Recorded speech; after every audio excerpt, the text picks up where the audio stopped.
Bonjour à tout le monde, bonjour à tous et bienvenue à l'émission Plein Phare. Cette émission qui, en général, focalise son attention sur des problèmes de la société, des problèmes importants de la société, sur lesquels nous projetons nos phares afin de trouver, non seulement de comprendre les manifestations, de trouver les raisons, de trouver aussi, de comprendre les conséquences et surtout d'apporter des propositions, des voies de solutions. Aujourd'hui, Plein Phare arme directement sur un problème de société que nous pourrions un jour vivre dans, bien sûr, le dessein de l'éviter. Nous avons donc décidé d'inviter sur notre plateau 3 personnes qui sont directement ou indirectement spécialisées dans le domaine, qui vont nous donner non seulement leur point de vue par rapport aussi à l'actualité, par rapport à leur expérience et bien sûr par rapport à leur domaine. Elles et ils vont se présenter tout à l'heure. Mais en attendant, avant de se présenter, j'aimerais tout d'abord que nous puissions marquer 1 minute de silence pour les jeunes fillettes qui ont été, en tout cas, qui ont été trouvées mortes dernièrement, qui sembleraient, selon certaines analyses, ont été la résultante ou alors les conséquences d'une violence conjugale qui est bien sûr le sujet d'aujourd'hui. J'aimerais donc qu'on marque 1 minute de silence pour Nora et Romy Carpentier.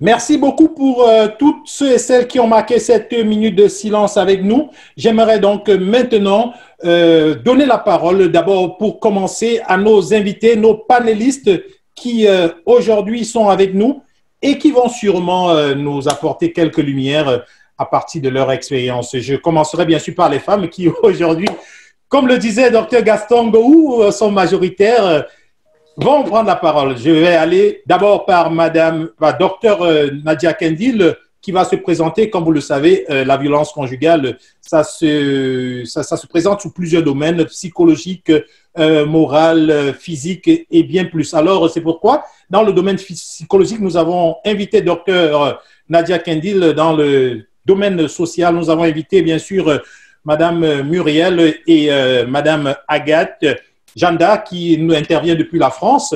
Et bien sûr, toujours, nous avons aussi invité Dr Gaston Gou. Voilà, Dr Kendil, à vous la parole. Bonjour à tous et puis merci pour cette invitation, Florent. Alors, comment je pourrais me présenter? Je ne sais pas sur quel angle, mais je vais être brève. Donc, avant tout, je suis une maman de 3 adolescents. Je suis psychologue depuis à peu près 23-24 ans. Je suis coach professionnel, coach d'affaires et formatrice conférencière. Et ma petite fierté actuelle, c'est le regroupement, le RICM, qui est le regroupement des intervenants aux compétences multiculturelles, dont je suis la directrice générale et la fondatrice. Donc, pour faire brève, je vais m'arrêter là. Ben, juste ça pour commencer, quoi. La suite plus tard. On va continuer avec Madame Muriel Jean-Baptiste. Alors, merci de l'invitation, Florent. Merci aussi aux autres panélistes d'être là.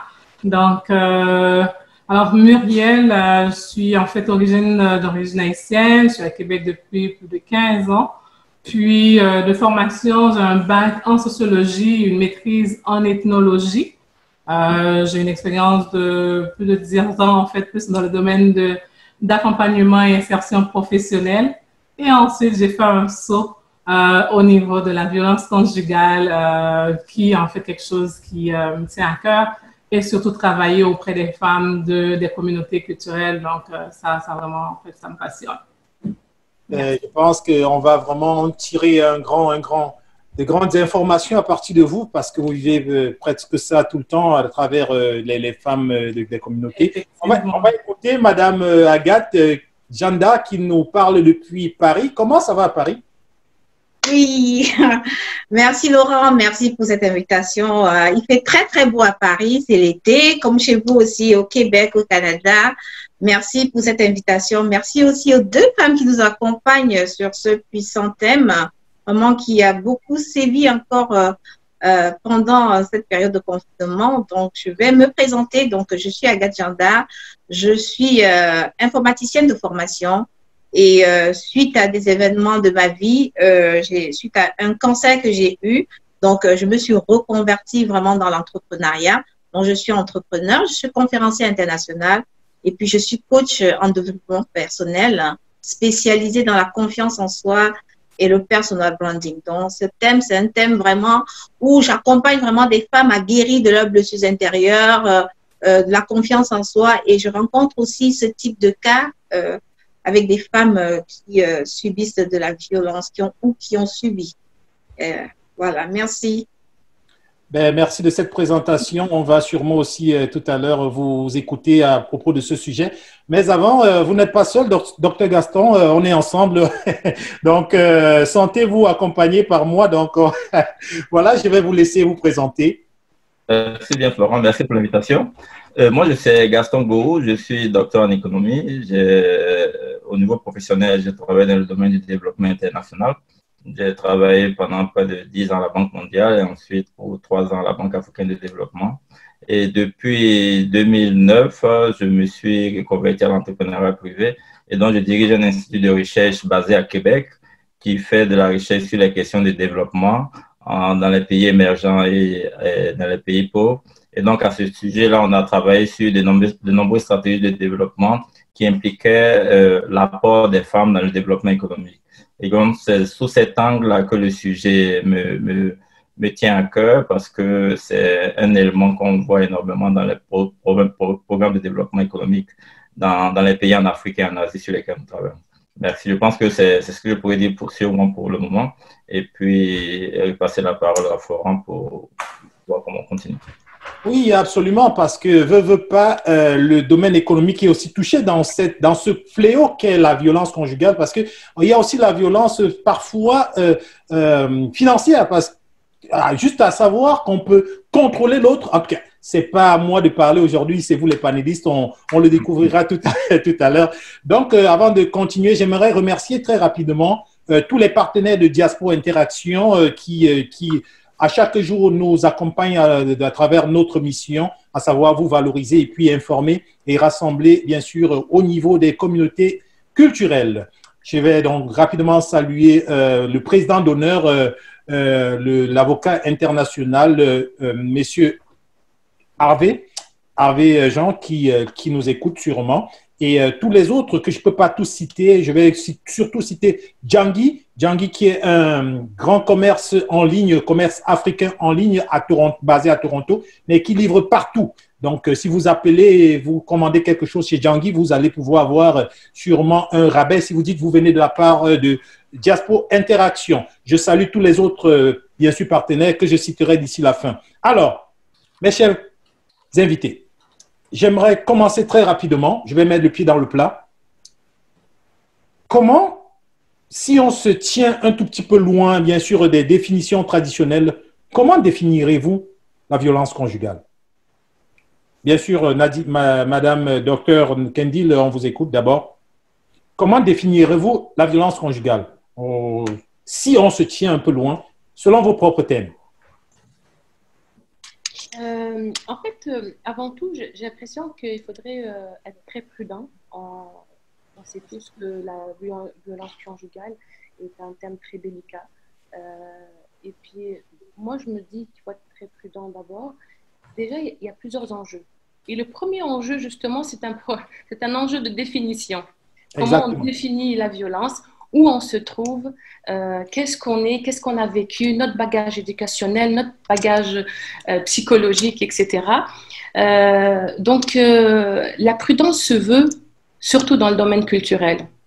Comme je disais, on se trouve où?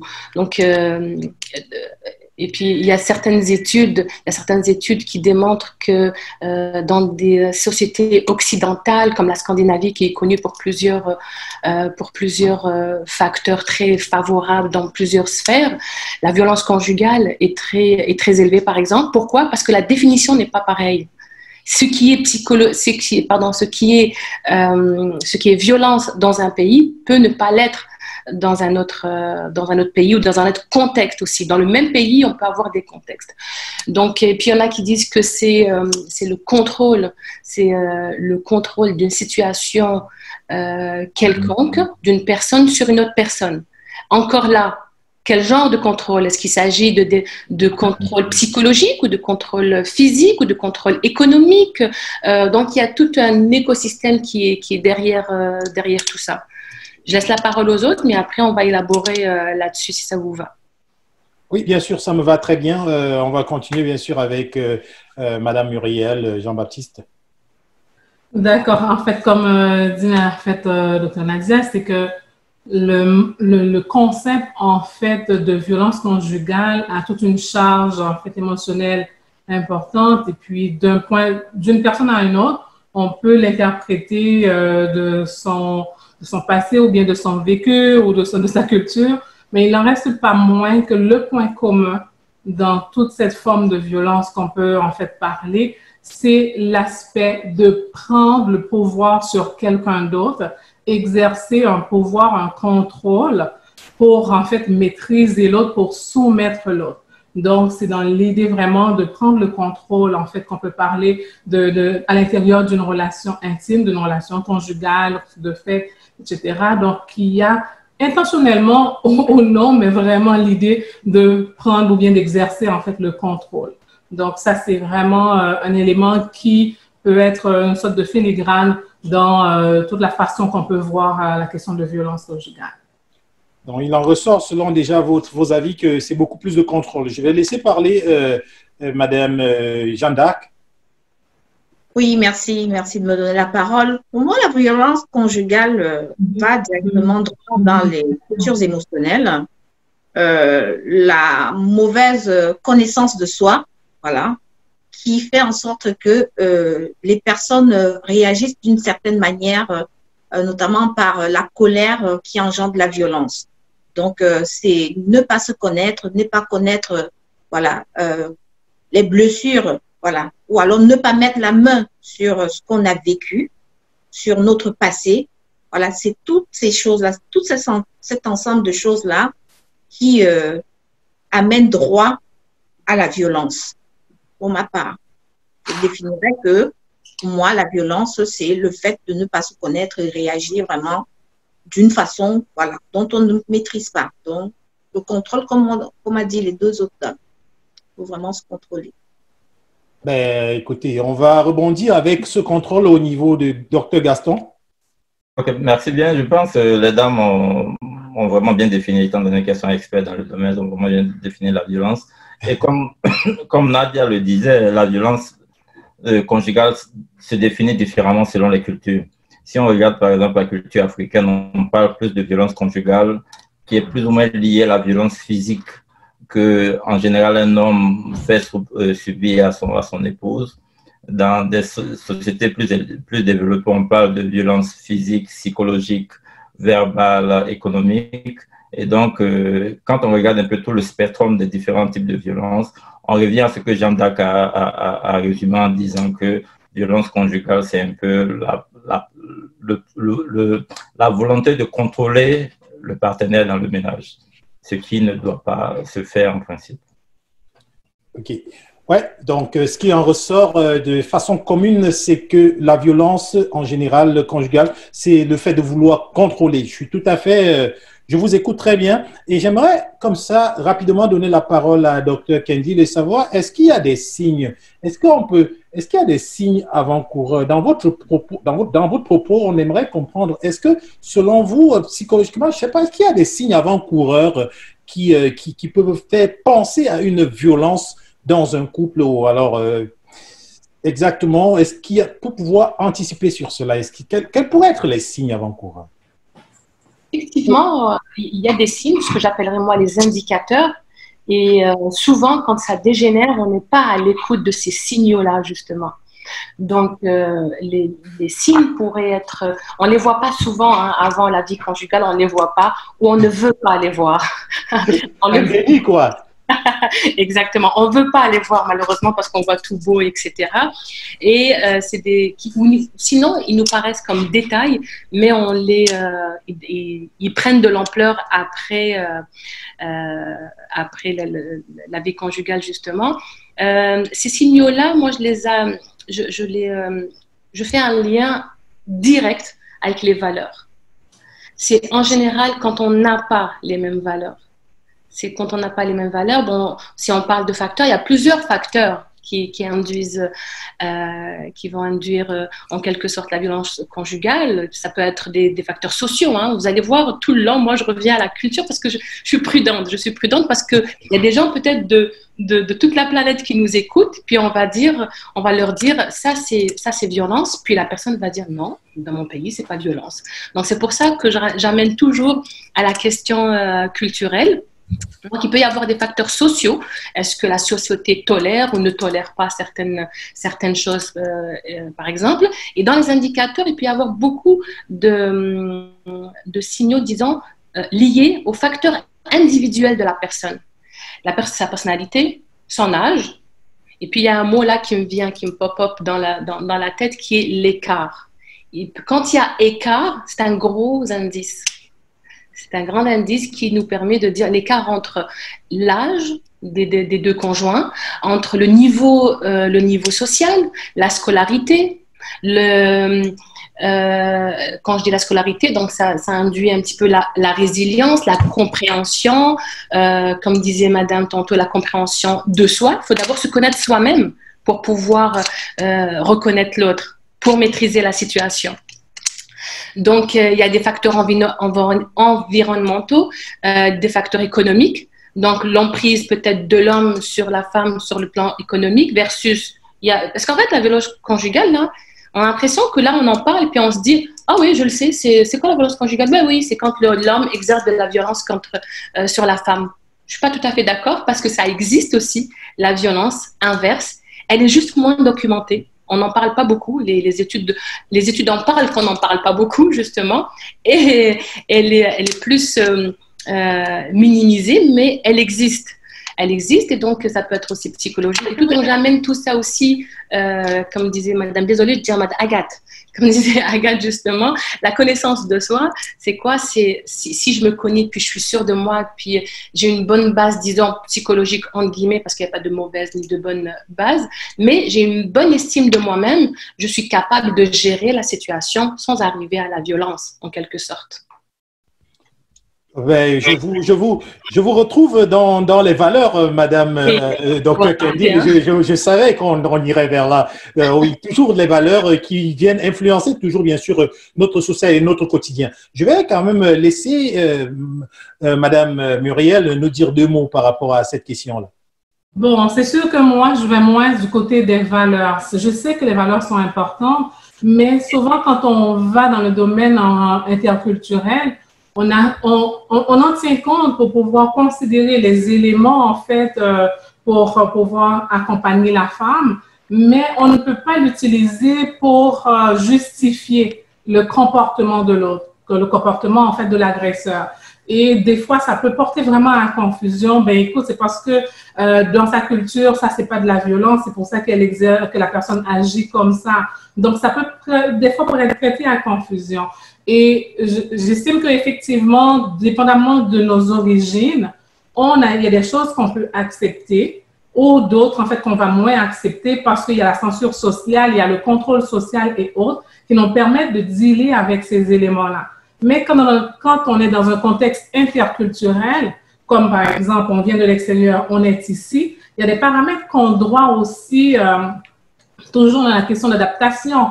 C'est important de savoir que la violence conjugale ici est considérée comme un crime et depuis plusieurs années. Donc, si en fait je viens de l'extérieur, c'est important de savoir c'est quoi, par exemple, qui est déjà bien censuré par la société comme attitude. ou bien comme comportement. Ça rentre en fait dans mon processus d'intégration pour savoir un peu. Je sais que quand on vient aussi, il y a toujours la question comment dire ça, le croisement des valeurs. La symbiose, en fait, des valeurs, on a un travail à faire avec, en fait, pour essayer de dealer, de trouver notre espace, en fait, de confort entre deux cultures, ou des fois même entre trois cultures, même si on vient d'Haïti, on a passé en France, et puis après, on est ici. Donc, il y a plusieurs cultures, mais j'aime pas trop rentrer dans, comment dire ça, de l'expliquer par cet élément-là.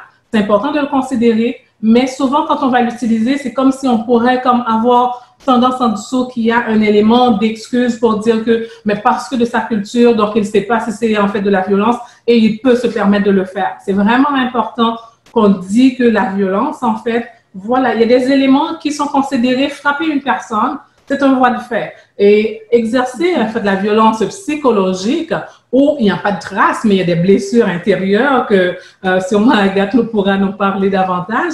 Il y a des blessures internes qu'on a et que ça n'a pas de traces, mais c'est beaucoup plus fort qu'avoir avoir une gifle ou bien avoir un coup de poing, parce que ça détruit la personne de l'intérieur.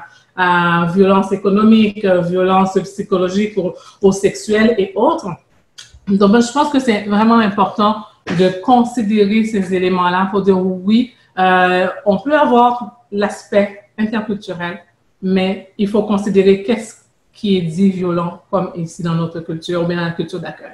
Ben oui, je retrouve chacune dans son ancrage, Dr Kendall avec les valeurs, Madame Jean-Baptiste avec la symbiose des valeurs et la reconnaissance des valeurs où on se trouve. On va rebondir rapidement avec bien sûr celle qui parle très souvent dans ses conférences de se valoriser. Alors on va dans en France, on va écouter Madame Janda.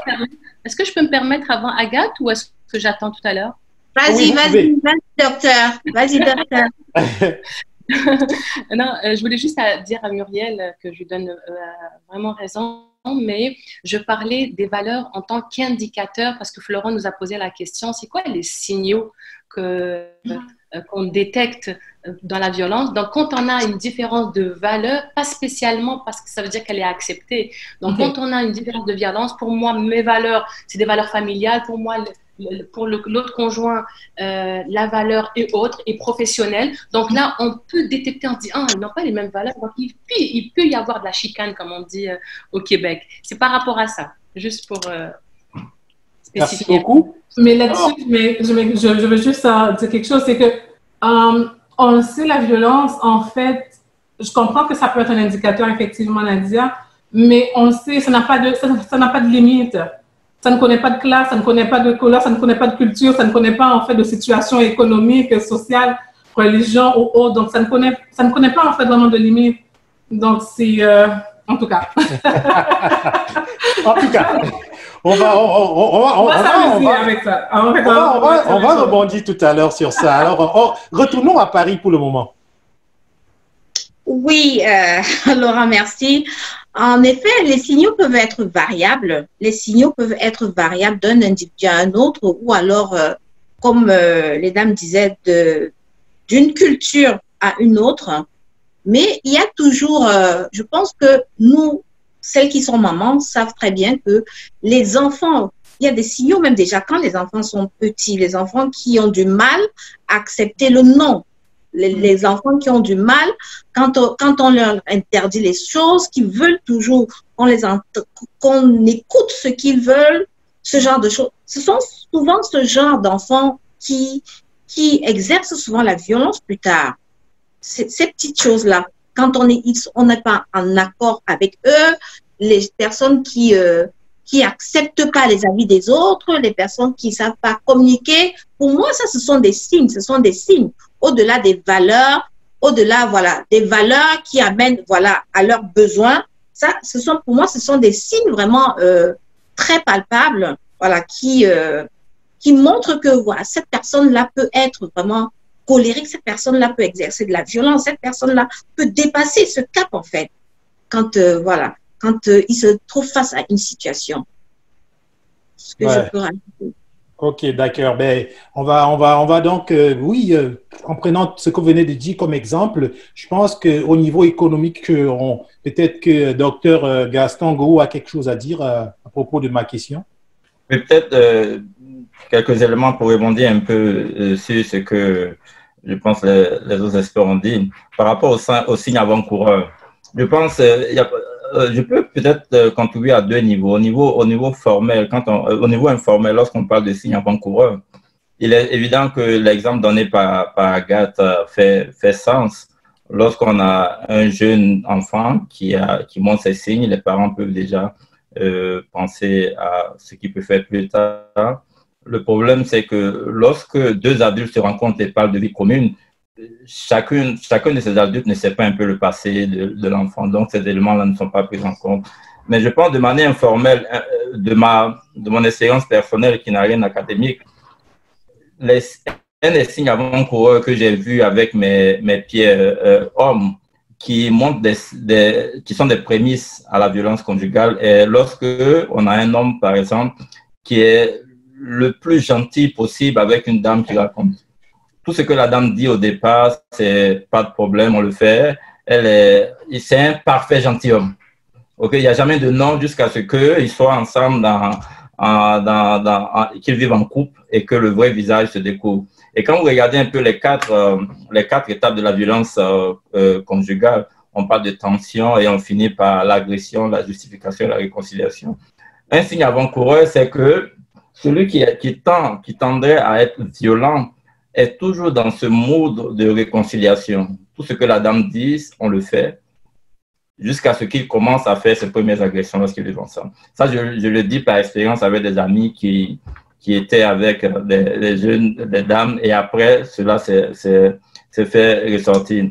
Le deuxième élément un peu plus formel je rejoins un peu Nadia sur la question de valeur. Okay? Sur la question de valeur qui montre, qui est à l'origine des violences conjugales. Parce que les valeurs entre deux personnes, lorsqu'elles sont différentes, les appréciations sont faites différemment et celui qui se sent le plus fort exerce la force sur l'autre. Et donc, quand on parle de valeurs, on enlève l'aspect culturel. Enlevez l'aspect culturel, prenez un couple issu d'un même pays, d'une même tribu. Et vous voyez qu'il y a toujours de la violence dans ce type de couple-là.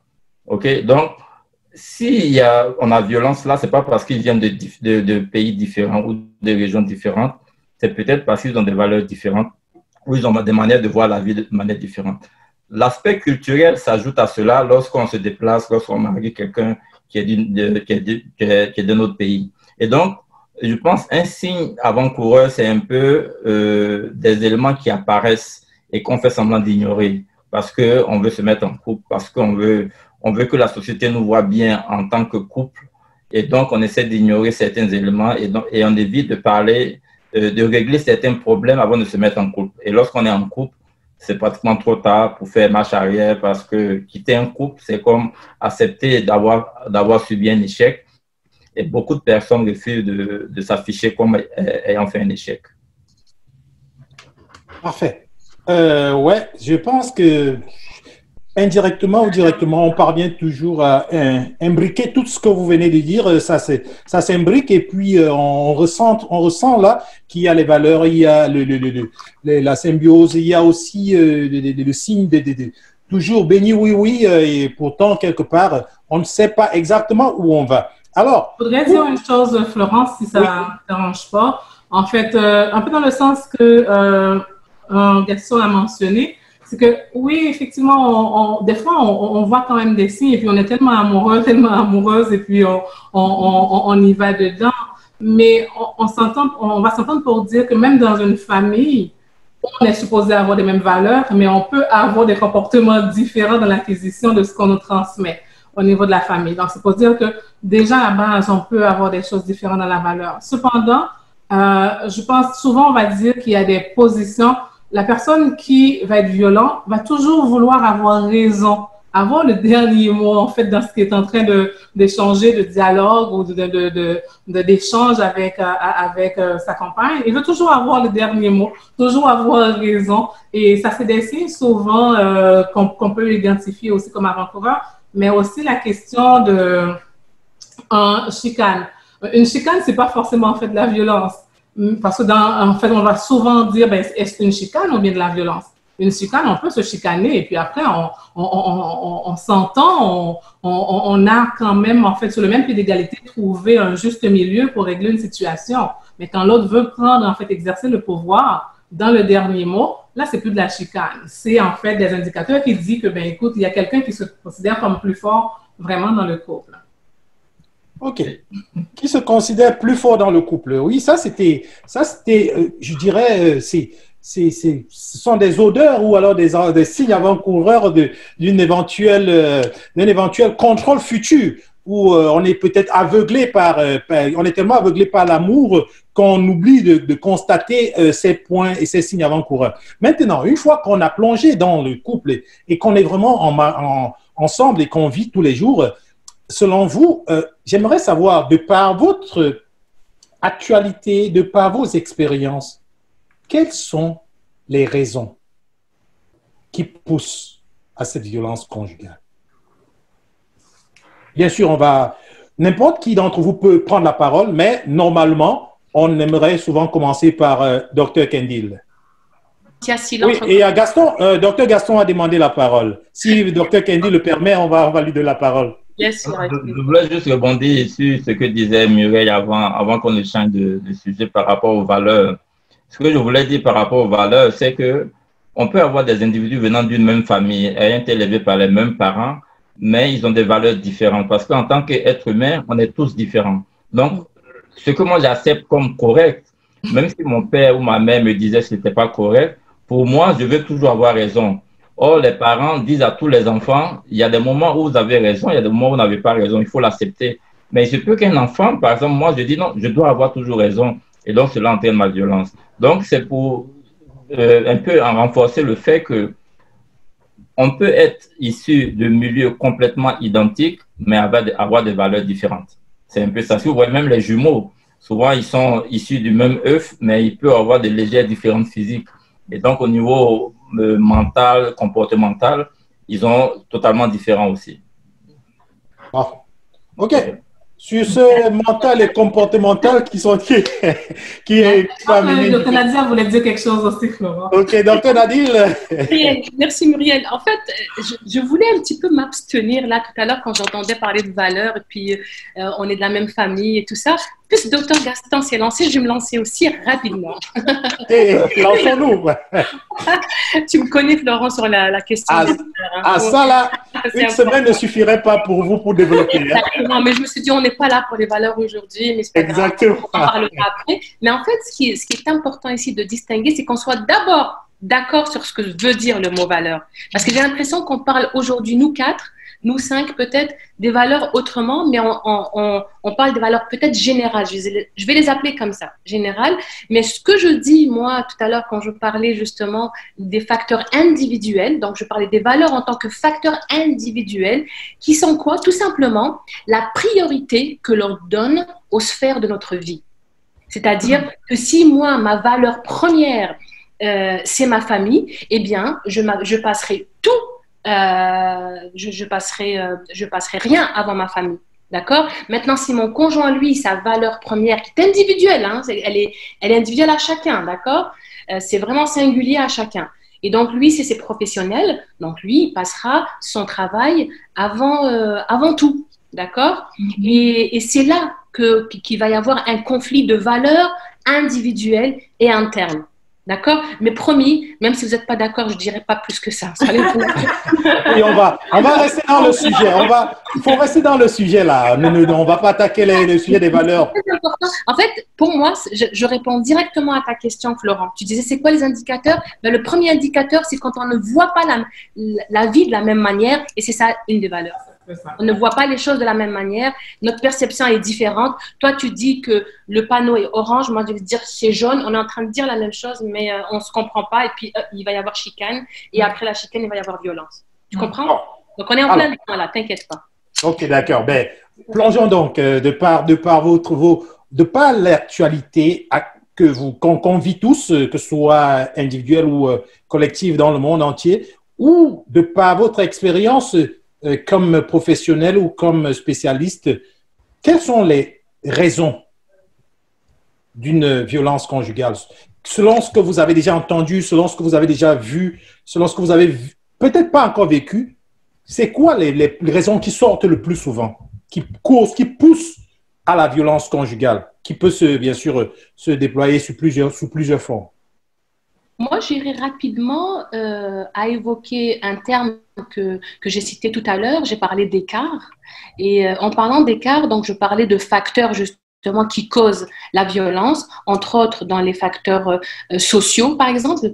Est-ce que je suis dans une société qui accepte ou pas la violence? L'écart d'âge. L'écart de niveau de scolarité, donc qui dit niveau de scolarité peut parfois inclure le niveau de compréhension, parce que c'est pas toujours ça n'induit pas toujours la même chose. Moi, je suis algérienne d'origine, puis dans l'Algérie, on dit souvent, tu peux être le plus intelligent, même si tu n'as pas, tu peux avoir, je suis en train de faire la traduction intégrale dans ma tête. En arabe, c'est possible, pourquoi pas? C'est-à-dire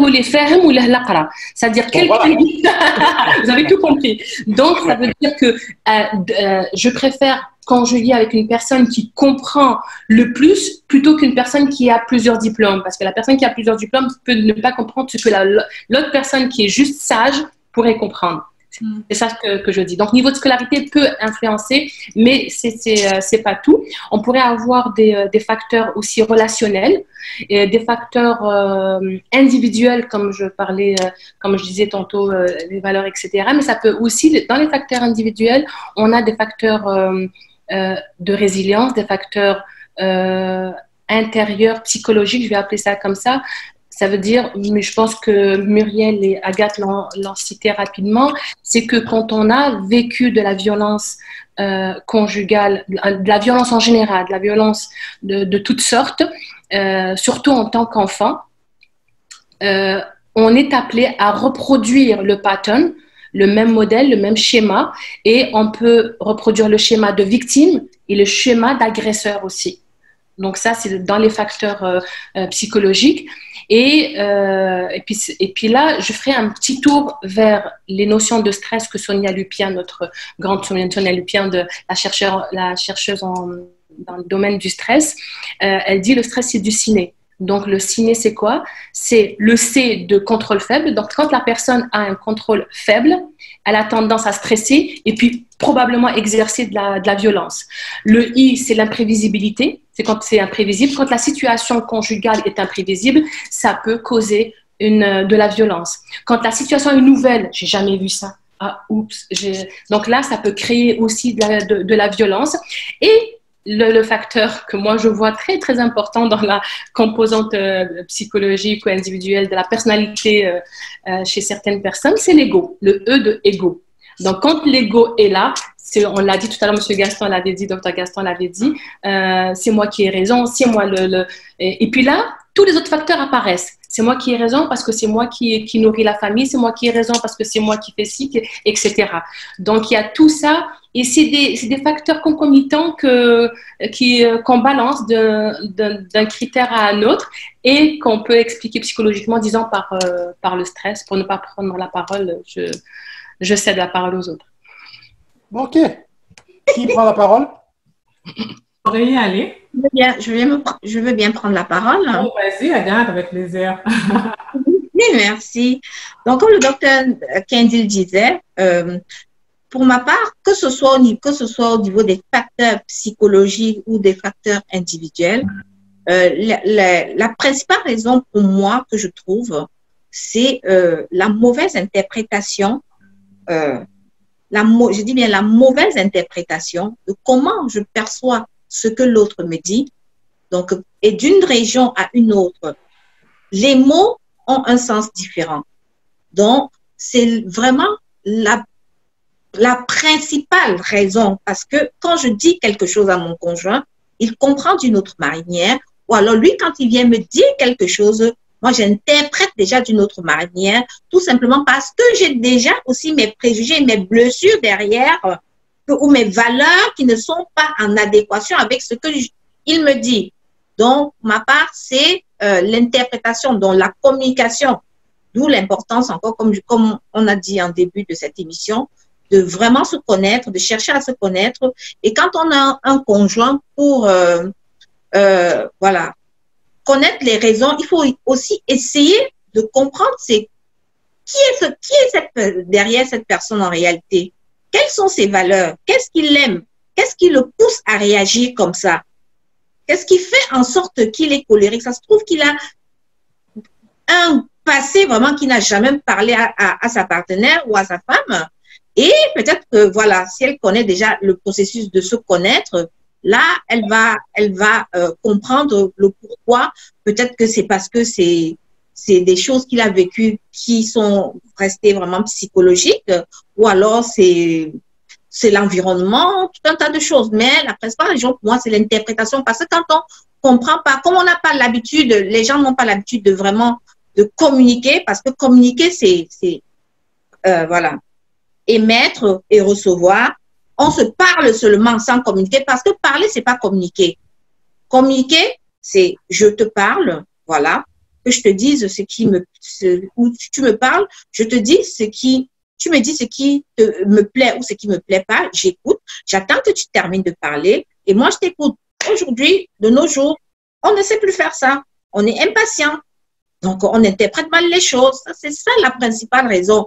Tout ceci, ça va regrouper le relationnel, le psychologique, le individuel, mais tout ça, c'est l'interprétation des choses, pour ma part. Une part que nous prenons bien sûr et que nous considérons. On va écouter Madame Jean-Baptiste. Oui, ok. Moi, pour ma part, en fait, de prime abord, je pourrais dire que c'est comme les mots raison, ça sonne un petit peu, c'est comme lumière rouge dans ma tête.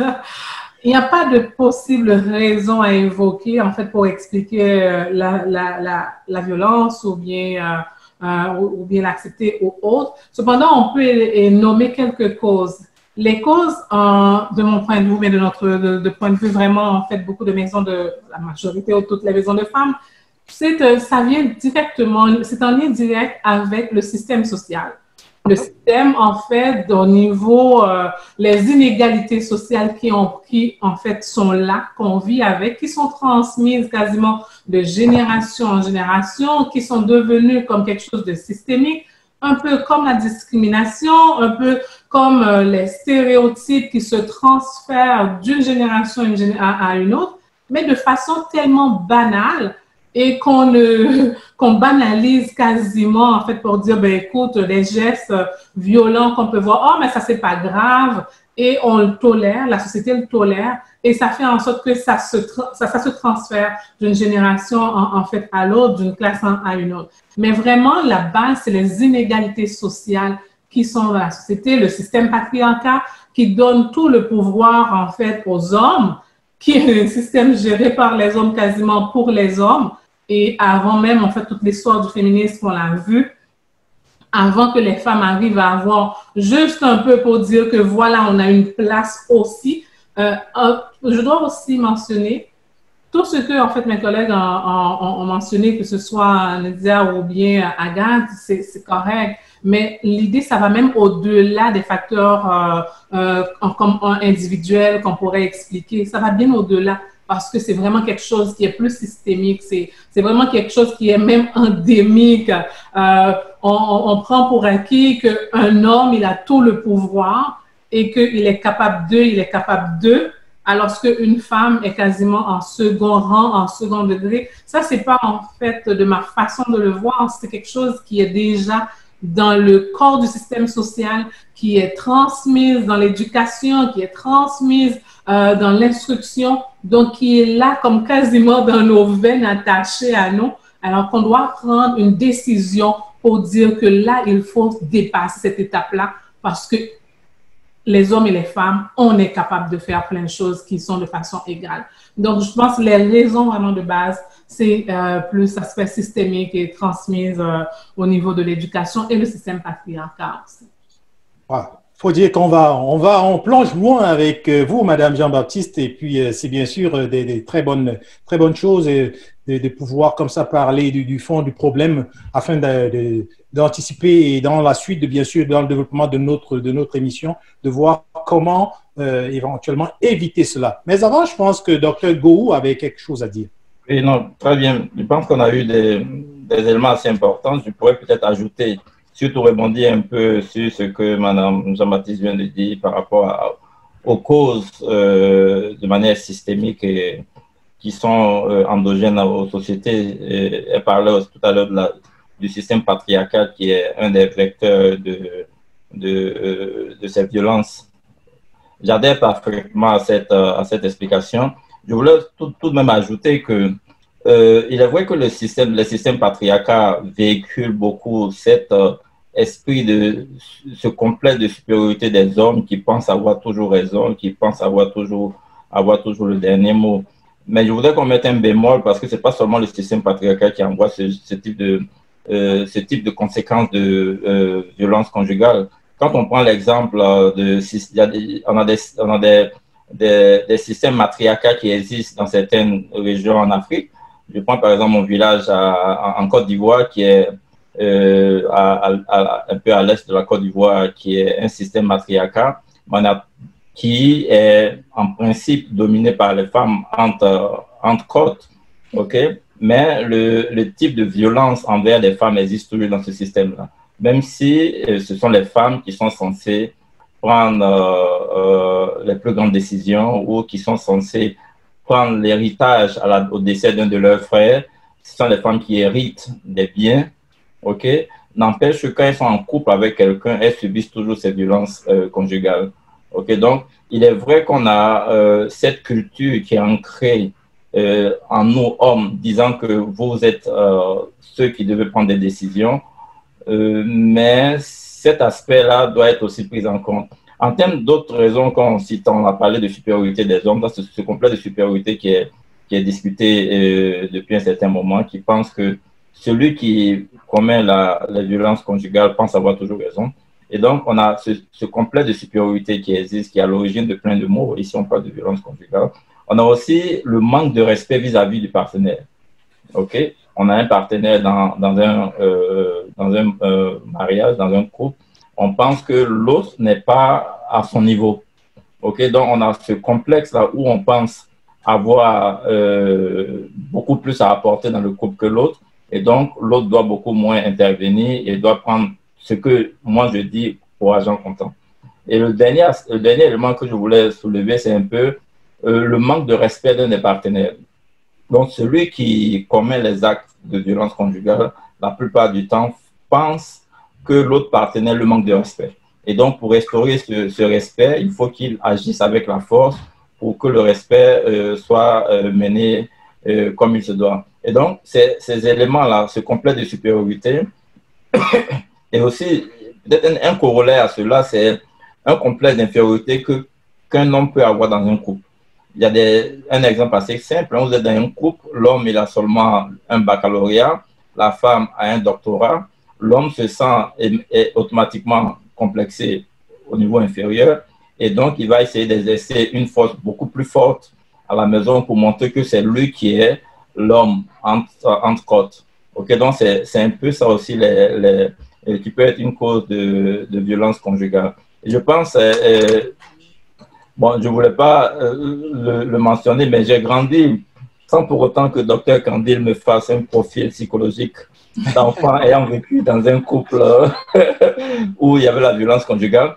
J'ai grandi moi dans un couple avec mon père et ma mère où le père exerçait énormément de violence physique conjugale sur ma mère tout le temps. Ok, donc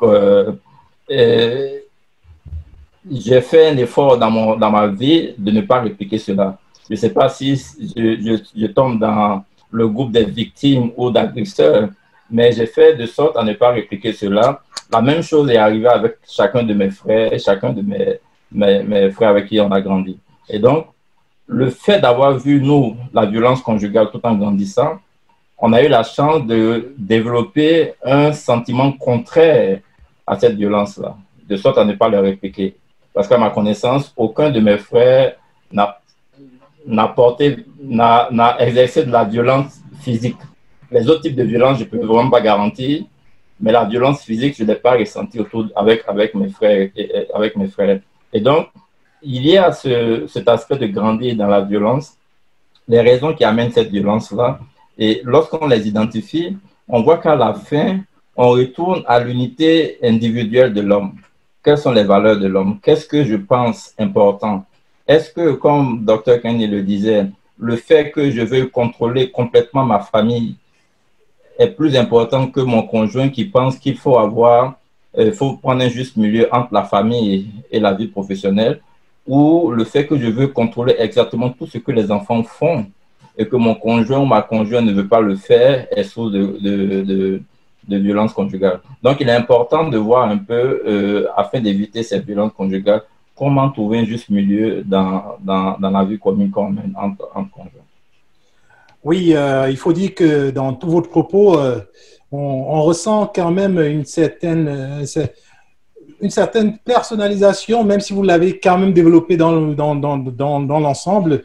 Et puis, les points qui en ressortent sont des points qui viennent comme rejoindre aussi d'autres points. Fait que, avant de poser ma prochaine question, j'aimerais encore, comme vous le savez, c'est important, hein, j'aimerais saluer tous mes partenaires, mes commanditaires et tout et tout. Il y a Orchidée que je veux saluer, il y a Creative Consulting, il y a bien sûr Maître Mouvanira, nous avons aussi la Calebasse, restaurant La Calebasse, nous avons Kosik et j'aimerais aussi saluer tous les médias et médiums qui nous aident comme ça à sensibiliser le monde par rapport aux problèmes que nous rencontrons tous les jours. Et je vais aussi dire merci comme ça à vous qui êtes là sur le panel. Alors, pour rebondir, j'aimerais savoir, on a parlé des signes avant-coureurs, on a parlé de l'origine. Et maintenant, j'aimerais on a encore une 35 minutes, j'aimerais qu'on saute rapidement aux manifestations. Comment, généralement, cette violence conjugale se manifeste? On a souvent, en tout cas, je ne vais pas me lancer dans un développement, je vais vous laisser, bien sûr, en parler. Fait que, comment ça se manifeste en général? Dr. Kendi? Moi, je vois, à mon avis, je la vois déjà progressive. C'est rare où ça vient brutalement, mais c'est progressif. Donc, c'est comme un essai-erreur. Je m'essaye avec elle ou je m'essaye avec lui, puis on va voir ce qui va se passer. Et c'est là que rentre aussi la notion de personnalité.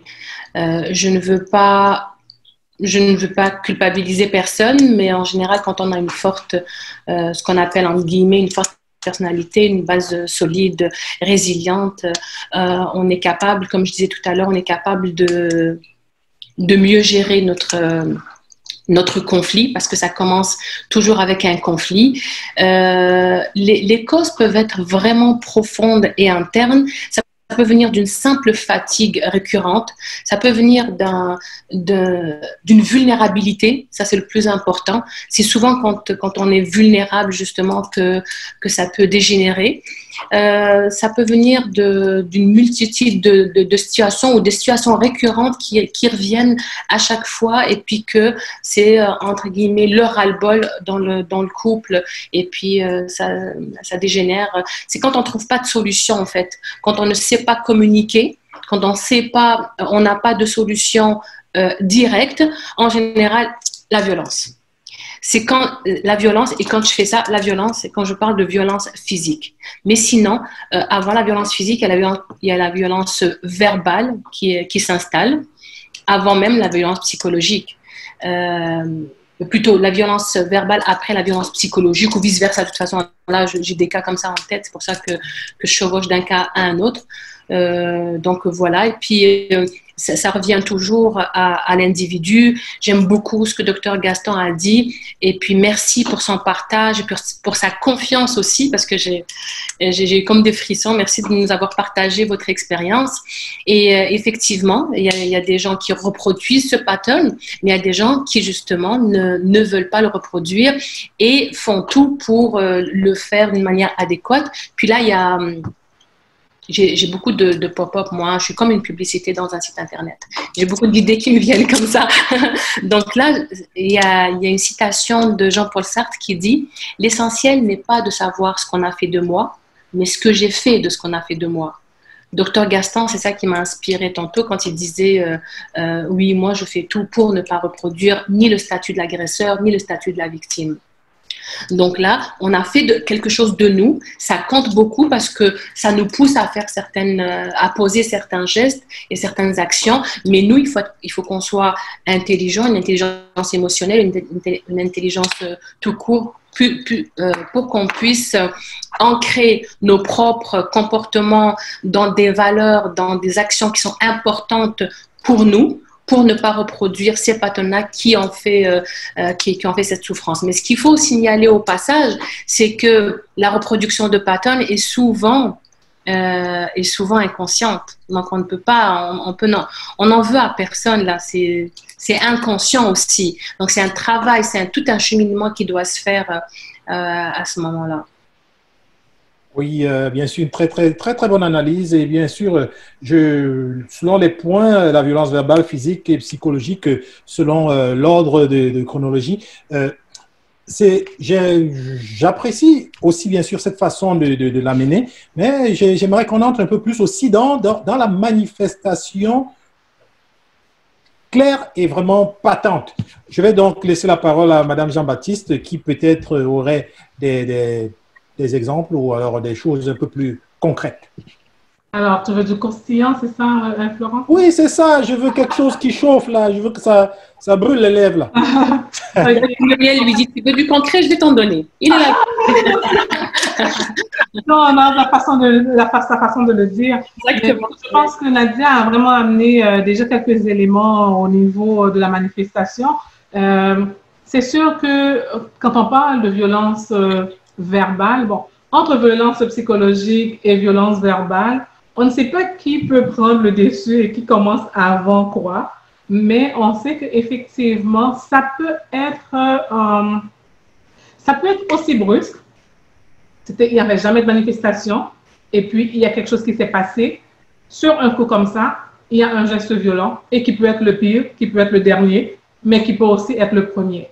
Donc, il peut ne pas avoir d'antécédent ou bien quelque chose vraiment qui soit progressif, cela dit. Mais il peut y avoir, comme on l'a mentionné tantôt, des gestes avant-coureurs qui dit que cela peut prendre de l'ampleur au fur et à mesure. Si on parle de violence verbale, on va entendre tout ce qui concerne les cris. On crie sur la personne, on lui parle, mais on lui parle pas, mais c'est comme on est en train de crier après la personne qui est victime, en fait, dans cette situation-là. Et tout ça, c'est fait dans le dessein uniquement de maîtriser la personne. Donc, on va parler de cris, on va parler aussi de propos, en fait, dévalorisants aussi, qui est verbal, mais en même temps, ça atteint psychologiquement la personne. Ça vient, écoute, est-ce que tu t'es vu, toi, tu t'es vu comment tu es habillé? On ne porte jamais quelque chose qui est bien pour l'autre. Il y a toujours quelque chose à redire. La nourriture est prête, mais elle n'est jamais bonne à son goût. Donc, ou bien la personne est à la maison, mais c'est comme une fois qu'elle est à la maison, on est comme quasiment, en fait, tu comprends, on devient hyper vigilant parce que on veut pas, on n'aimerait pas qu'elle tombe sur nous parce que sinon on est comme quasiment, le stress est là. Ça c'est psychologique, mais ça peut être vraiment verbal aussi. Violence psychologique, encore des comportements que la personne peut voir. Juste tu mets quelque chose, mais la personne le déplace à chaque fois pour te dire que c'est pas dans le bon endroit. Des propos qui peuvent être dits, donc elle n'aime pas tes amis. Il n'aime pas tes amis. Oh, mais un tel là, vraiment, il n'est pas bien, il n'est pas bien. C'est pas une bonne amie pour toi. C'est pas une bonne amie pour toi. Il te donne pas de bons conseils. Donc, c'est pas quelqu'un qu'il faut fréquenter. Ça, c'est psychologique. Au fur et à mesure, ce que la personne fait en le faisant, c'est qu'il veut le détacher de son réseau social, qui est quand même un réseau qui devrait être un soutien, un réseau de soutien pour la personne qui est victime. Mais l'agresseur, il le fait sciemment, le détacher, en fait, de son réseau pour qu'il soit directement avec lui, ou bien en tout cas directement sous son emprise, Et là, il peut manifester vraiment le contrôle absolu sur lui parce que le réseau s'est détaché aussi de la victime. Autre chose, écoute, violence aussi économique qu'on peut mentionner. Ben, pour violence physique, je ne passe pas trop de temps là-dessus, mais j'aimerais quand même dire, des fois, la personne peut ne pas forcément... L'étranglement, l'étranglement, c'est la triangulation, ça c'est une cause majeure et qui a été dans le passé assez minimisée dans les causes en fait de violence physique parce qu'on n'était pas en mesure vraiment de l'associer directement. Comme aussi la personne qui frappe le poing dans le mur, mais juste à côté de la victime. Donc, ça cogne fort. Alors, la prochaine fois, ça peut être toi. Tu as intérêt à faire attention. Donc, ça, c'est des manifestations possibles. Juste un élément, par exemple, tu reviens, tu fais l'épicerie, la personne est fâchée, il prend tout ce que tu as acheté, il le met à la poubelle, il le jette, juste pour tout simplement, en fait, tu comprends, te montrer comment il est fâché. Ça aussi. Violence économique, priver la personne, en fait, de ce qu'il a droit, ou bien complètement dépendant économiquement de son conjoint. Donc, s'il ne lui donne pas d'argent, il n'en a pas. Ou bien qu'il en a, qu'il travaille, mais c'est monsieur qui, ou bien en tout cas, le conjoint qui a accès au compte et qui gère les comptes. Ou bien qu'il lui fait emprunter de l'argent en son nom et que c'est elle qui doit rembourser parce que c'est en son nom, les prêts sont en son nom, mais c'est l'autre conjoint qui dépense. Donc, les manifestations sont quand même assez nombreuses au jour le jour, mais c'est vraiment important, je dirais, quand il y a des signaux, et le réseau, en tout cas, joue un rôle important. Quand il y a des signaux, de ne pas en fait abandonner la personne qu'on voit qui peut en fait être super en hypervigilance. Son téléphone sonne, il est complètement en panique parce que s'il ne répond pas, écoute, il ne sait pas qu'est-ce qui peut se passer à la maison en rentrant. S'il ne répond pas au texto, s'il ne répond pas au téléphone, même au travail, ça peut être désastreux. Alors, je peux rester là. S'il y a d'autres questions, je peux revenir pour ajouter. Mais ça, c'est des éléments que je pourrais nommer. Allô? Oui. Ok, d'accord, parfait. Non, c'est quand même assez croustillant. C'est des éléments patents qui viennent comme habiller ce point. Et je suis certain que Dr Gou aura encore plus d'éléments pour ajouter. Et ce qui en ressort, ben, moi, ce que je constate maintenant, jusqu'à présent, c'est vrai que c'est toujours plus la femme qui est victime. Cependant, est-ce qu'il arrivera parfois que l'homme soit victime? Ben, en tout cas, continuons sur notre lancée. Soyons un peu plus concrets. On a encore 25 minutes. Docteur Gou. Peut-être rapidement, comme vous l'avez si bien dit, les femmes sont la plupart du temps victimes. Il faut dire que lorsque vous regardez les statistiques, même à Québec, près de 80% de ceux qui sont victimes de violences conjugales sont des femmes. Et donc, ça laisse à peu près 20% des hommes qui sont aussi victimes de violences conjugales. On n'en parle pas à cause de ce complexe de supériorité de cet homme que les hommes ont par rapport à se déclarer victimes de violences conjugales. Et peut-être, avant de donner 2 ou 3 exemples de violences conjugales, je voulais juste rapporter l'anecdote que m'a fait savoir un de mes amis. Venant d'un village du centre-ouest de Côte d'Ivoire, à l'MDT, et ces deux, la violence conjugale a une autre définition. Okay? Et donc, quand vous êtes marié dans ce village et que vous ne battez pas votre femme, c'est comme si vous ne l'étiez pas. Donc, est-ce que cela est vrai ou pas? Mais c'est un peu l'anecdote qu'ils ont racontée. Un homme qui aime sa femme dans ce village doit souvent montrer qu'il n'est pas d'accord en la battant. Ça montre c'est un signe d'amour d'après dans ce village-là. Mais ça, je pense, dans la plupart des sociétés, c'est condamné et c'est labellé comme violence conjugale, ce à quoi j'adhère parfaitement, parce qu'il y a plusieurs autres manières de montrer qu'on aime son épouse. Rapidement, deux exemples de violence physique. Quand on parle de violence physique, c'est vraiment une violence où le conjoint va battre sa conjointe. Et la plupart du temps, c'est l'homme qui n'est pas d'accord, qui commence à battre, et qui prend son épouse comme un punching ball. et ils se défoulent au maximum sur la pauvre dame. Et en général, en Afrique, les dames ne reportent pas cela.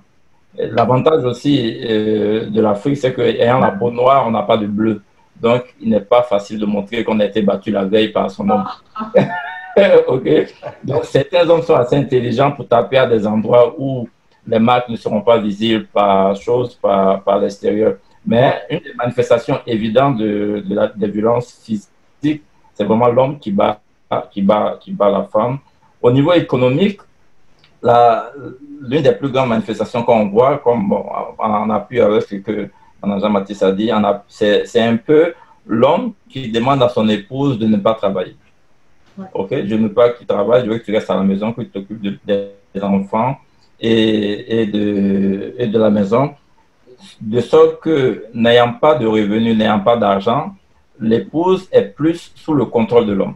OK, elle ne peut absolument pas parler. Et donc, ne travaillant pas, elle se coupe automatiquement de tout son soutien social qu'elle peut avoir, les amis, les collègues de bureau, ainsi de suite. Et donc, le contrôle qu'existe l'autre conjoint sur elle est total. Et donc, ça, c'est un type de violence conjugale qui commence par une violence économique qui se traduit ensuite par une violence psychologique parce qu'on dit, bon, on va travailler ensuite sur le self-esteem de la personne qui ne travaille pas. OK, tu restes à la maison, tu fais rien de bon, tout ce que tu fais, c'est pas bon, ainsi de suite. Et donc, on rabaisse un peu l'autre conjoint qui reste à la maison pour s'occuper de la maisonnée, des enfants, ainsi de suite. Et donc, au niveau économique, des décisions ont été prises pour essayer de changer ce statut-là. Si je peux ramener pendant une seconde l'aspect économique. Et donc, quand vous regardez l'aspect économique des couples, des ménages maintenant, il y a ce qu'on appelle la production domestique.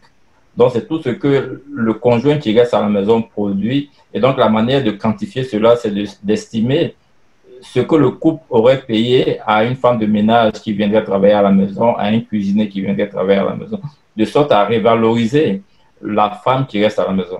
Et donc, ça, c'est un peu dans les sociétés, je dirais, un peu moins avancées comme en Afrique.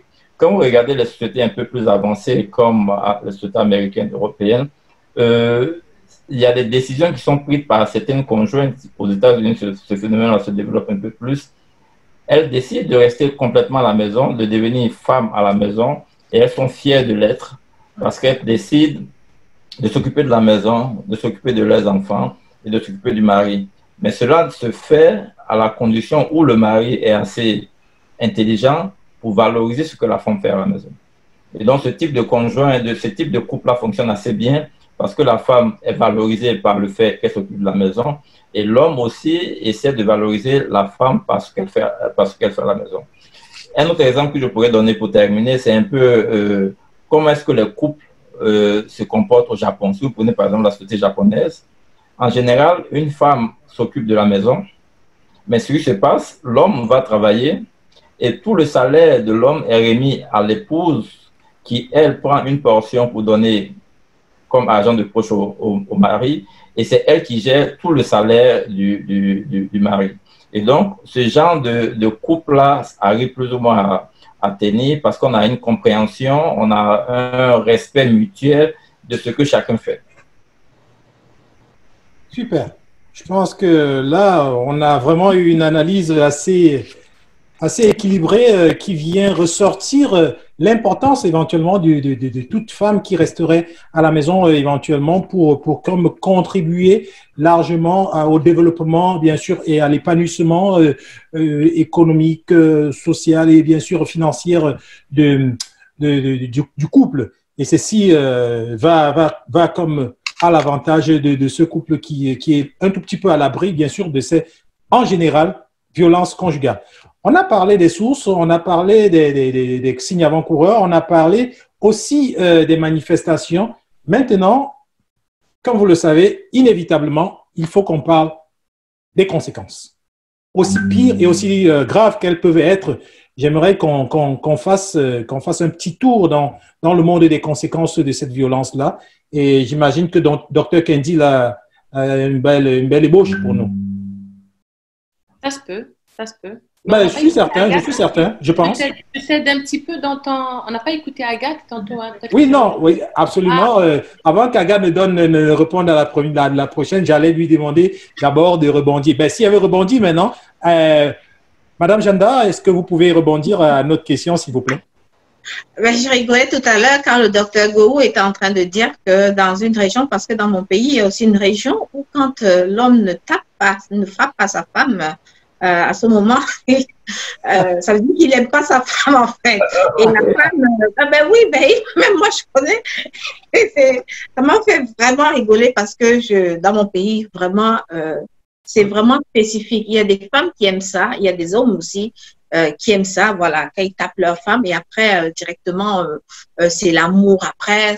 Enfin, ils sont conçus, leur cerveau est conçu comme ça, leur façon d'être, ils sont conçus comme ça. Mais moi, je voulais prendre un exemple au niveau des manifestations qui commencent déjà par une violence voilà, verbale. Hein.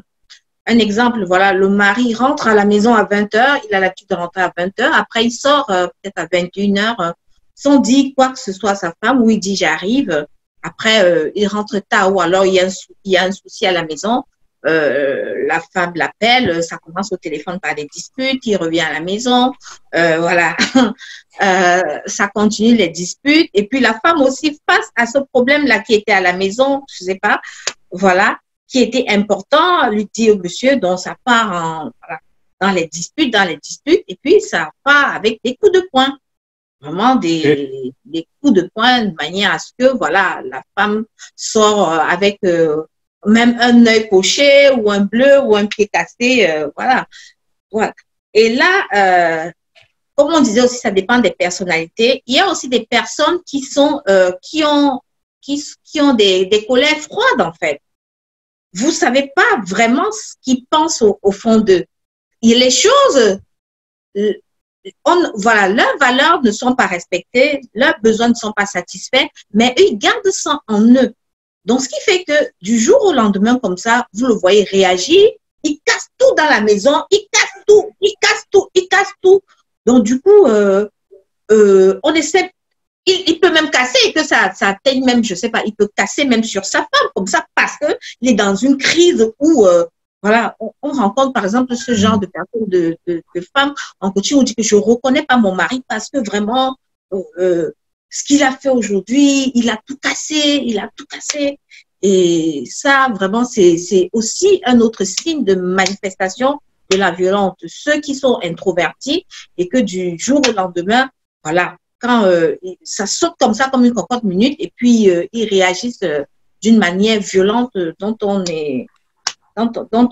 ne s'y attendait pas en fait. Donc ça, ce sont les deux points que je voulais rajouter, sinon elles ont tout dit, vous avez tout dit, donc je ne vais pas encore m'éterniser dessus, mais très souvent c'est la violence verbale, ensuite la physique.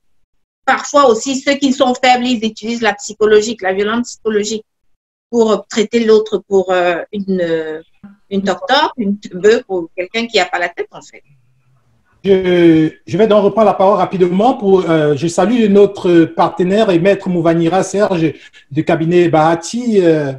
Serge qui nous écoute, BMS qui nous écoute et qui a posé une question. Docteur Go, vous aurez le temps de répondre plus tard parce qu'on n'a plus trop de temps.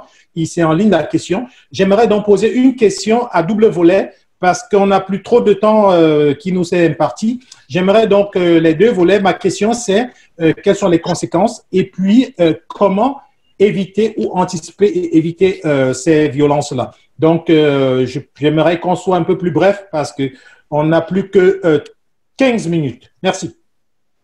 Je vais essayer d'être brève. Okay. Alors, pour les conséquences, je vais peut-être les distinguer en conséquences individuelles, familiales, sociales, environnement, social, ça inclut l'environnement aussi. Donc, dans les conséquences individuelles, ça peut être on a déjà les conséquences psychologiques. Les conséquences psychologiques qui nous amènent déjà la maladie mentale. Donc, la personne peut avoir de graves séquelles psychologiques. Il y a tout un processus déjà neurobiologique qui se passe au niveau de la personne. Vous savez, quand une personne vous dit « Oh mon Dieu, pourquoi je n'ai pas dit ça? Pourquoi, quand il m'a insulté, pourquoi je n'ai pas répondu? Quand il m'a quand cette situation est arrivée, pourquoi je n'ai pas posé tel geste ou telle action? Ben, en fait, c'est un processus neurobiologique qui fait que, comme si le cerveau figé, donc la personne est figée, donc elle ne peut pas répondre comme elle veut, mais après, quand l'information arrive au neurocortex, puis qu'elle est traitée, à ce moment-là, on se dit, ah, j'aurais dû faire ci, ça. Donc ça, c'est sur le plan individuel. Donc volet psychologique. Volet physique, on le connaît tous, c'est la maladie aussi physique, certaines maladies que les personnes dont les personnes peuvent en souffrir. Il y a le facteur aussi, mais ils sont tous concomitants, moi, à mon avis, parce que c'est comme un cercle vicieux. L'un engendre l'autre, etc. Donc, sur l'aspect familial, il y a aussi les dommages qu'on peut créer dans la santé psychologique des enfants quand il y a des enfants dans cette violence conjugale. Et ça crée un dysfonctionnement de la dynamique familiale qui, elle aussi, va engendrer des dégâts psychologiques, physiques, etc., mais aussi économiques, parce qu'il ne faut pas oublier que c'est concomitant aussi, c'est aussi des dégâts sociaux. C'est pour ça que je dis que tous les facteurs sont concomitants. Ça coûte cher à la société, ça peut coûter cher au gouvernement, ça peut coûter cher. Pourquoi? Parce que la personne, elle tombe malade, elle a des séquelles psychologiques, il faut qu'elle aille voir un psychologue, il faut qu'elle aille voir le médecin, elle va tomber en congé de maladie, etc. Donc là aussi, ça va vers l'aspect économique. Et donc, les conséquences peuvent vraiment être graves. Donc, il faut un petit peu sensibiliser et conscientiser les personnes, parce qu'il y a des personnes qui vivent la violence et qui restent emprisonnées dedans juste parce qu'ils ne savent pas qu'ils ont de l'aide, ou juste parce qu'ils ont peur du jugement. Et puis là, on parle depuis peut-être 1h15 à peu près, mais à aucun moment on a dit le mot jugement. Mais en fait, il y a des personnes qui se sentent jugées là-dedans, donc ils n'en parlent pas et ils en souffrent au fond d'eux. Donc, il faudrait être à l'écoute des personnes, mais ça, pas seulement l'écoute qu'on connaît, que j'appellerais générale, mais l'écoute des signaux avant-coureurs, justement, avant que la violence ne soit là, pour poser justement les bons gestes vis-à-vis des personnes. Et il faut aussi dénoncer. Peut-être qu'il y a certaines personnes qui ne connaissent pas leurs droits, qui ne connaissent pas qu'ils peuvent dénoncer, donc ils restent emprisonnés dans ça. Ça, c'est un autre sujet encore, mais ils restent emprisonnés dans son petit cocon de violence. Donc, il faut toujours se poser la question, c'est quoi le bénéfice de la personne si elle reste emprisonnée alors qu'elle est en train de souffrir, et ne pas, encore une fois, tomber dans le jugement de la personne. Oui, elle a une faible personnalité, oui, elle ne vaut rien, oui, il ne faut pas qu'elle fasse ça, mais pourquoi tu subis? Il ne faut pas subir, il ne faut pas, tu ne dois pas, etc. Ça n'aide pas. Il faut juste être à l'écoute et voir c'est quoi le bénéfice de la personne, parce qu'on ne vit pas à sa place. On n'est pas à sa place pour savoir ce dont elle souffre et pourquoi elle reste là. Est-ce que c'est économique? Est-ce que c'est individuel? Est-ce que c'est sa santé? Est-ce que c'est juste justement une question familiale? Je veux pas que mes parents souffrent de ma séparation, de mon divorce, peu importe. Il y a tout un amalgame de facteurs qui peuvent rentrer en jeu. Donc, évitons le jugement et soyons à l'écoute sur tous les plans de l'écoute. Merci beaucoup. J'en ressors avec de tout ce laïus très intelligent qu'il faut vraiment être à l'écoute et puis ressentir les signes avant-coureurs. Je vais rebondir avec Madame Jean-Baptiste. Oui, en fait, comme conséquence de la violence en fait sur la femme, parce qu'on l'a mentionné, hein, donc à plus de 80% des personnes victimes sont les femmes. Ça amène en fait une sorte de brisement au niveau personnel. On l'a vu, comme ça vient dégrader l'estime de soi de la personne, de la femme, en fait complètement démunie. Et démunis vraiment dans le sens intérieur, au niveau vraiment émotionnel et autres, parce qu'on est comme dans une situation où notre réseau, des fois même notre propre réseau direct comme famille, amis qui sont proches, ne croient même pas ce qu'on dit. Alors, ne pas croire à la femme, ça c'est quelque chose qui est un enjeu majeur, parce que ça vient, elle n'a plus confiance dans son réseau, elle n'a personne à qui se confier. Et ce qui fait en sorte, ça fait aussi une sorte de fossé, une sorte de clivage entre la femme qui est victime de violence conjugale et son réseau. Donc là, elle se replie sur elle-même. Ben, qui dit repli, ben, pas de contact social, on est là et puis tout se passe dans la tête. Donc, ça amène beaucoup de blessures émotionnelles, en plus des blessures physiques que la personne peut avoir. Ça peut des fois juste amener jusqu'à la désorganisation.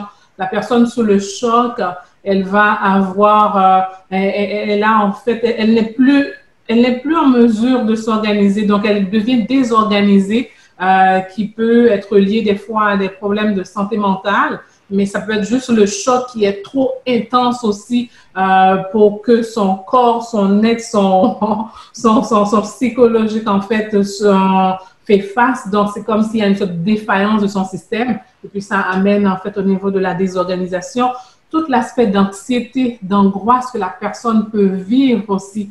Nous, en fait, dans la maison pour femmes immigrantes, on accompagne aussi des femmes immigrantes et des fois, on a des cas, des femmes qui ont des statuts précaires d'immigration, qui a juste un permis de travail, qui arrivent ici en situation de violence conjugale. Ben écoute, c'est la fin. C'est comme si la personne ne voit même plus d'issue. Il n'y a plus en fait de possibilité de sauter parce qu'il n'y a rien devant. Donc, on fait quoi? On n'a pas de statut précaire. Si là, par exemple, monsieur, le conjoint avait entamé des démarches pour un parrainage, il peut se permettre de l'enlever avant qu'on avait. Maintenant, on a en fait l'occasion d'avoir le PST. Si la femme est victime de violence conjugale, elle peut avoir recours au permis de séjour temporaire qui est fourni pour femmes victimes de violence conjugale. Mais c'est une situation quand même qui amène beaucoup de tension, beaucoup en fait de vulnérabilité au niveau de la femme. Mais il y a tout l'aspect aussi perte d'emploi.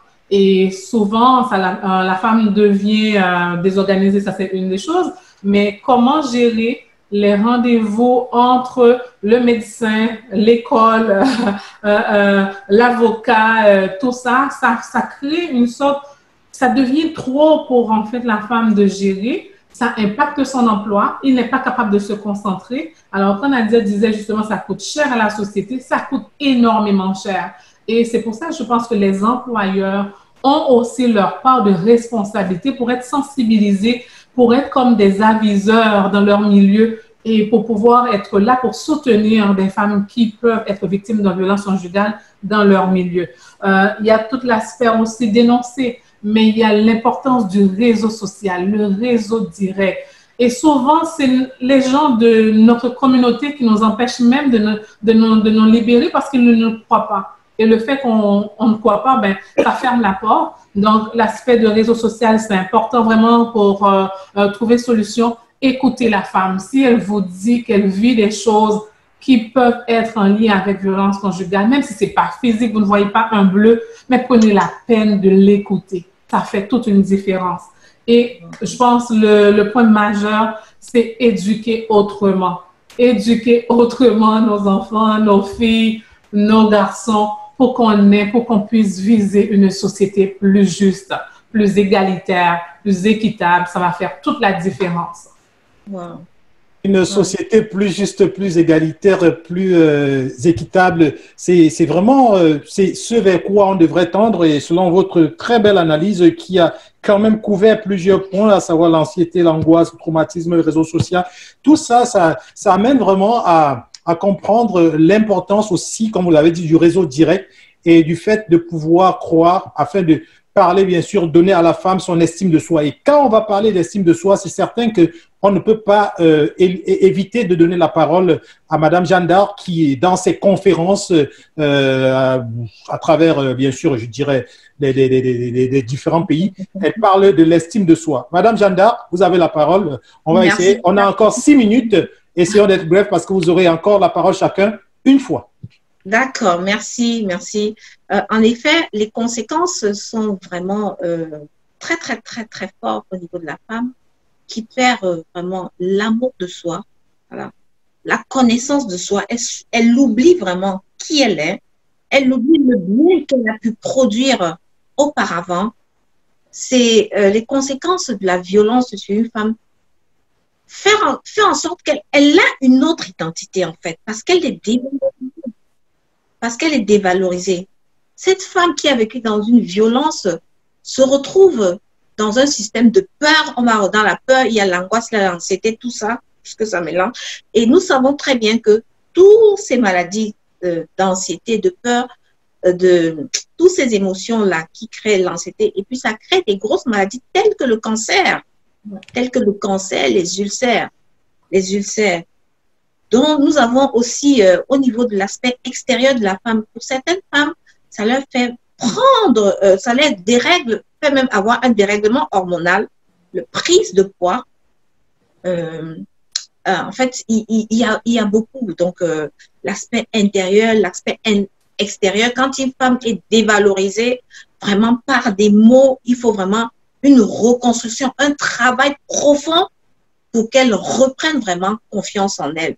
Et comme le disait aussi mon collègue tout à l'heure, Muriel, il faut réellement que nous, en tant que parents, en tant qu'adultes, on essaye déjà de corriger auprès de nous-mêmes et ensuite d'éduquer nos enfants en leur inculquant qu'ils ont de la valeur, qu'ils s'estiment, qu'ils restent au moins avec leur valeur, de croire en eux et que quoi qu'il en soit, il faut qu'ils croient en eux. C'est ça. Super. Merci. La confiance en soi. La confiance en soi qui résume bien sûr vos conférences. Oui. Alors, on va rebondir avec Dr Gou et ensuite on prendra une dernière parole chacun pour dire un dernier mot et on pourra résumer tout ça et puis ce qu'il dit.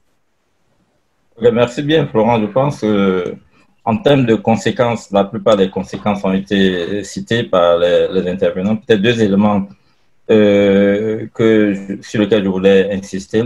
Le premier, c'est un peu, on a parlé un peu des conséquences sur la personne qui subit les violences, mais un élément aussi qu'il faut souligner en termes de conséquences, c'est dans le meilleur des cas, dans le meilleur des cas, en termes de conséquences, ce qu'on peut voir, c'est le foyer qui est brisé.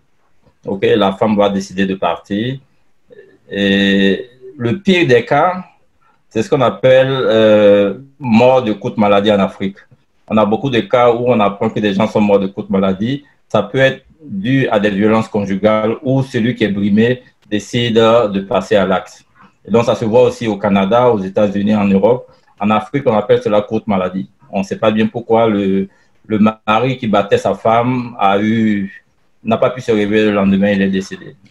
Donc, ça, c'est le pire des cas. Et donc, c'est des conséquences pour lesquelles il faut être éveillé et pouvoir parler à cela. Le dernier élément en termes de conséquences que je voulais signaler, c'est un peu l'échec au niveau des enfants. Les enfants qui grandissent souvent dans des foyers où la violence conjugale est de mise ont de très faibles chances de réussir dans la vie. À l'école, ils ont une éducation qui ne se passe pas bien parce qu'il n'y a pas d'amour à la maison. Donc, les conséquences sont énormes sur les enfants. Donc, c'est des éléments assez importants qu'il faut regarder. En termes de solutions, rapidement, je pense que un homme ou une femme qui est violente dans un foyer, il y a de très faibles chances que la personne change. Donc, l'autre doit prendre l'initiative de quitter.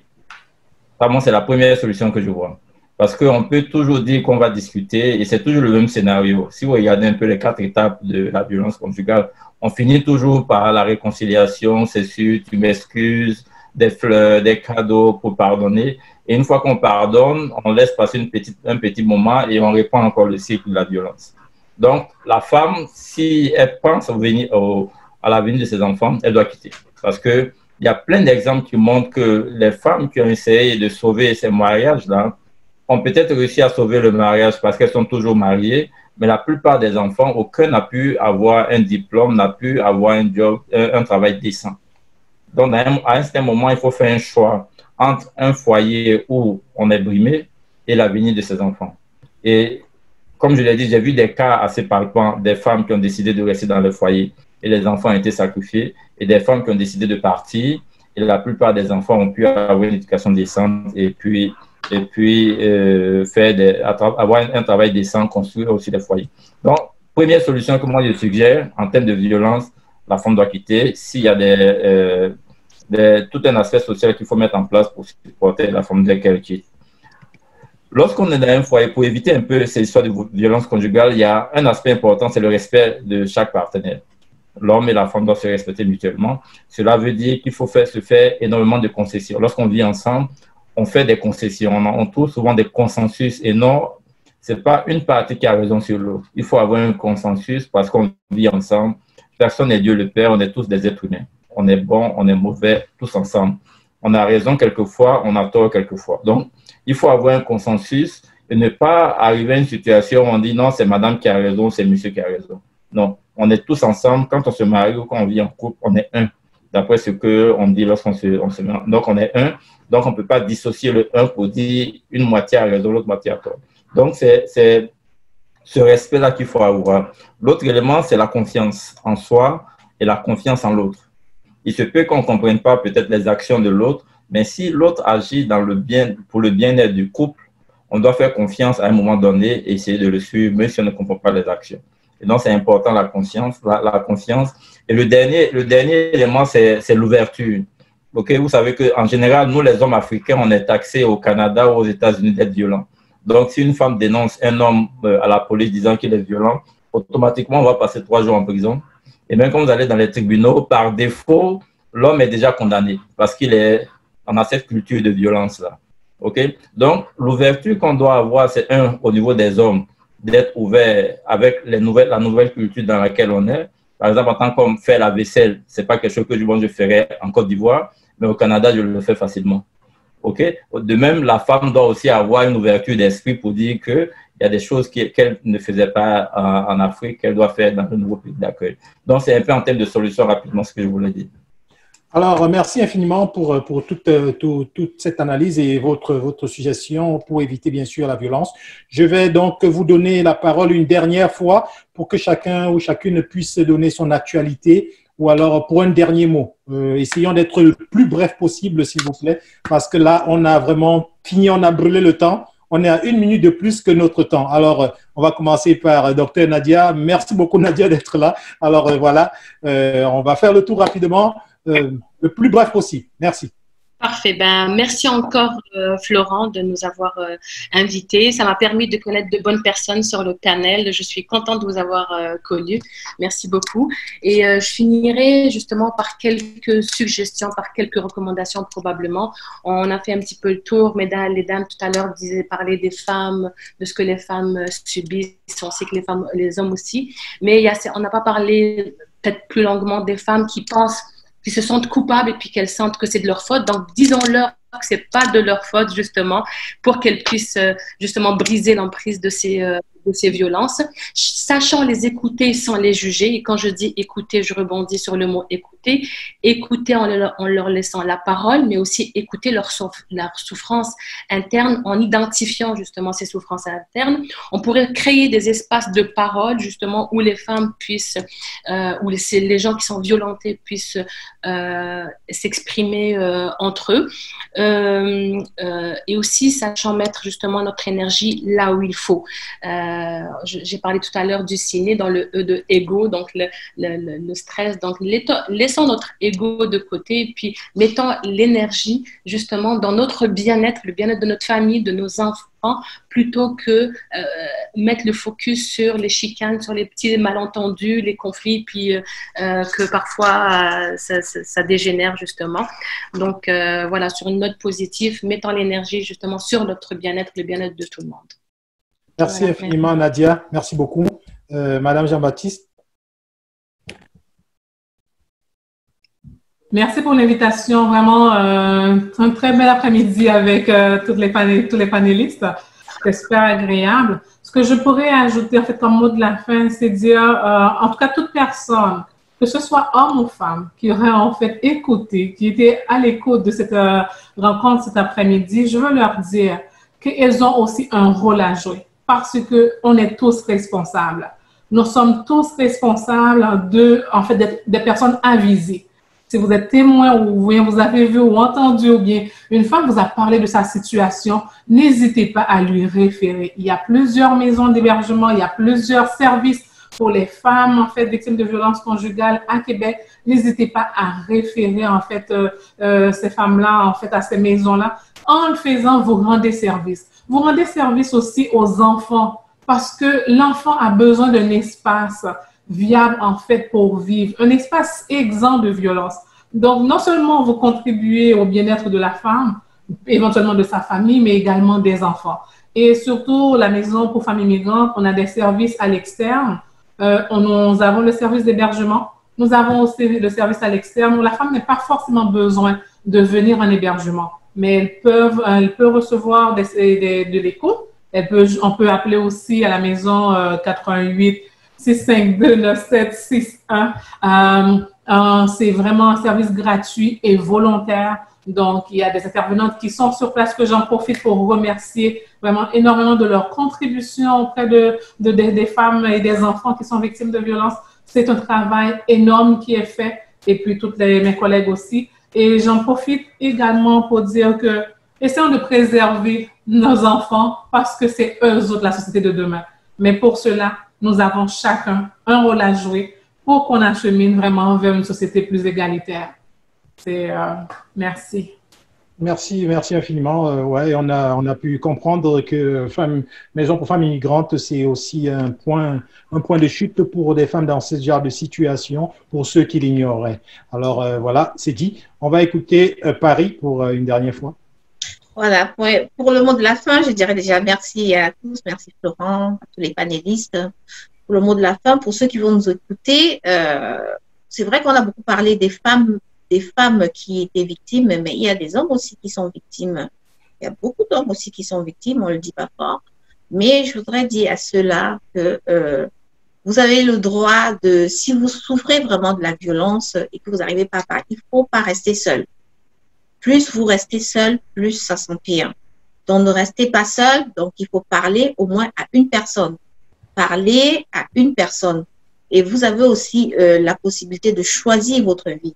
Soit vous choisissez de rester dans ce système-là, soit vous choisissez la vie en parlant, en appelant, comme le docteur a dit tout à l'heure, les services, mais surtout, ne restez pas seul. Et vous avez besoin aussi d'un accompagnement. Parce que quand on est violent, ça veut dire qu'on est malade. Il faut soigner cette maladie-là. C'est comme des maladies, c'est une maladie, on va dire, c'est une maladie même de l'âme, je dirais, parce qu'il y a l'aspect psychologique, tout ce que ça comporte. Donc, c'est comme quand on se fait bobo au niveau de la main, on met le sparadrap et tout, on désinfecte. Vous avez besoin de vous soigner. Vous avez besoin d'un accompagnement. Parce que seul, on a beau prendre des résolutions, mais on n'y arrive pas. S'il vous plaît, vraiment, de grâce, celles qui vont écouter cette émission, prenez votre vie en main. Voilà, merci beaucoup. Merci infiniment. On va finir, bien sûr, avec l'un de nos panélistes et non le moindre, le seul homme parmi nous, messieurs. Docteur Gourou. Merci de m'avoir invité. J'avais auparavant assez peur de me mettre au milieu des dames, mais je pense que c'est toujours une bonne expérience. Et j'ai appris. Donc, je voulais terminer rapidement par rappeler un proverbe martiniquais que j'ai dans la tête depuis un certain moment. Ok, je sais pas bien, je me souviens pas bien exactement ce qu'il dit, mais l'idée de ce proverbe, c'est de dire que lorsqu'un bout de bois t'appartient, la rivière le ramènera toujours vers toi. Ok? Donc, pour dire que il ne faut pas que quelqu'un se sente obligé de rester dans un couple qui ne fonctionne pas. Pour dire, c'est ma vie, c'est la fin, il faut que j'ai cela. C'est un peu ça la source de toutes les violences conjugales qu'on a. Quand on pense que l'endroit où je suis est le seul endroit où je peux m'exprimer. Donc, ce que moi je dirais pour le mot de fin, c'est éducation. Il faut éduquer les partenaires, les femmes qui sont les plus victimes, de sorte que s'il y a un couple qui ne marche pas, si ça ne marche pas avec le partenaire, elles puissent sortir de ce couple et s'assumer économiquement, financièrement et sur le plan social. Et donc, pour moi, il faut éduquer d'abord les petites filles, mais pour les gens qui sont déjà en couple, il est important de pouvoir faire comprendre qu'il existe d'autres options hors du couple qui est violent. Parce qu'à la fin de la violence, c'est peut-être un meurtre qui va arriver, une sous-estimation de soi, ainsi de suite. Donc, il est important de voir qu'il y a d'autres options hors du couple violent qui sont bénéfiques pour les enfants. Donc, il ne faut pas hésiter, si on est dans un couple violent, de pouvoir faire le saut et se donner les moyens de réussir quand on fait ce saut-là. Merci. Merci infiniment, Dr Gowou. Merci vraiment à vous. Merci pour toutes ces belles paroles. Et puis, j'aimerais remercier les centaines de personnes, milliers de personnes qui nous ont écoutés ou qui vont nous écouter après la fin de notre émission.